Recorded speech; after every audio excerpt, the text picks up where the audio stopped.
Viral postingan warga diduga ikut pukuli bos rental yang tewas diteriaki maling.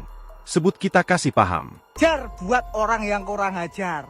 Syukurilah bos, jangan main-main di sini. Warga aniaya 4 orang diduga maling ternyata pemilik rental mobil yang hendak ambil kendaraan di Pati viral. Kejadian naas tersebut diketahui terjadi di Desa Sumbersoko, Kecamatan Sukolilo, Kabupaten Pati. Kini beredar video diduga warga yang ikut menganiaya korban viral di media sosial. Dalam video tersebut seorang pria tampak berdiri di samping mobil yang telah rusak pasca dibakar warga. Pria tersebut juga mengatakan kisah kasih paham dengan orang yang kurang paham.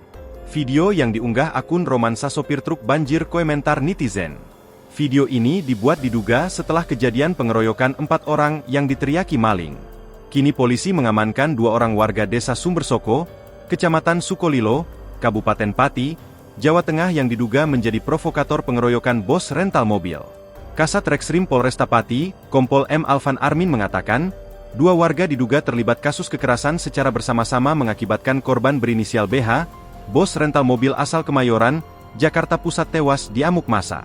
Sementara 3 korban rekan BH, berinisial SH, AS dan KB mengalami luka-luka dan mendapatkan perawatan di RSUD Kayen, Pati. Saat ini Satreskrim Polresta Pati masih berupaya mendalami kasus amuk massa tersebut. Sementara 2 orang yang kita amankan, tidak menutup kemungkinan akan ada yang kita amankan lagi.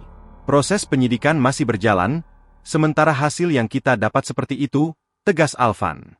Kasih Humas Polres Pati Ibda Muji Sutrisan mengatakan, kejadian ini bermula saat BH bersama 3 rekannya ingin mengambil mobil rentalan miliknya. Mobil jenis Honda Mobilio itu terparkir di Desa Sumbersoko pada Kamis, 6 Juni 2024. BH membuka dan membawa mobil rentalan itu dengan kunci cadangan. Namun warga yang melihat mobil itu kemudian berteriak, "Ih, maling!"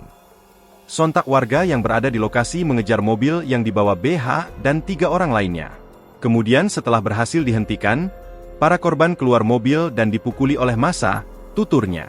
Setelah itu, warga lainnya pun melaporkan kejadian itu ke Polsek Sukolilo agar bisa ditindaklanjuti. Download Tribun X sekarang, menghadirkan lokal menjadi Indonesia.